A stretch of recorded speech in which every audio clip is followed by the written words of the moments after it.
Investigators think that as the San Bernardino, California, attack was happening, female shooter Tashdeen Malik posted a pledge of allegiance to ISIS leader Abu Bakr al-Baghdadi on Facebook, 3 U.S. officials familiar with the investigation told CNN.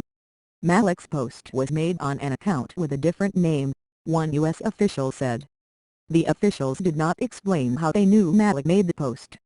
The law enforcement official said it appeared that Wednesday's attack, which left 14 people dead and 21 wounded before the two attackers, Malik and her husband, Syed Rizwan Farook, were killed in a shootout with police, may have been inspired by ISIS. But none of the officials said that ISIS directed or ordered the attack. This is looking more and more like self-radicalization, the law enforcement official said. Another official said authorities haven't ruled out that others may have influenced this radical view. In addition, the law enforcement source said investigators have a greater focus on whether the shooting occurred after a workplace issue with religion. A lawyer for Farook's husband has said relatives have no idea why the couple burst into the holiday luncheon for Farook's co-workers and viciously opened fire. Nor did they have an idea the couple had a makeshift bomb lab in the apartment they shared with their 6-month-old daughter and Farook's mother.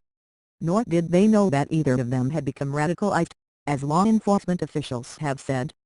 It just doesn't make sense for these two to be able to act like some kind of Bonnie and Clyde or something, Farook family attorney David S. Chesley told CNN's Chris Cuomo.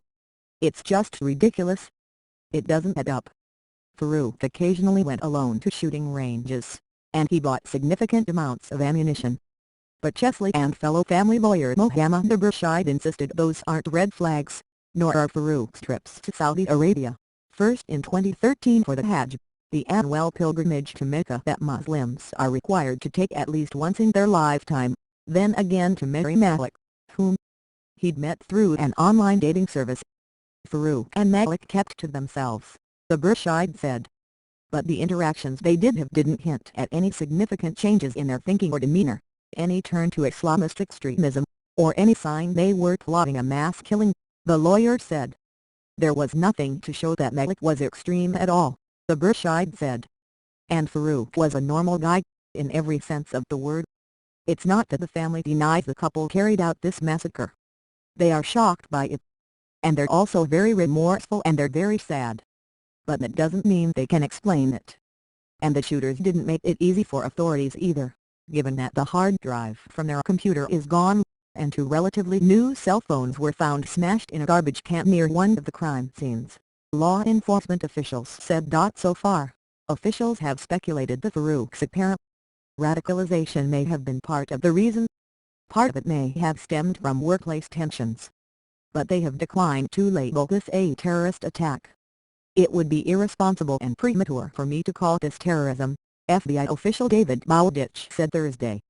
The FBI defines terrorism very specifically, and that is the big question for us. What is the motivation for this question? Neither Farook nor his wife had gotten into trouble with the law. Neither was on any list of potentially radicalized people, and they had no clear ties to any overseas terrorist groups. But investigators are exploring Farook's communications with at least one person who was being investigated for possible terror connections. Some were by phone, some on social media. These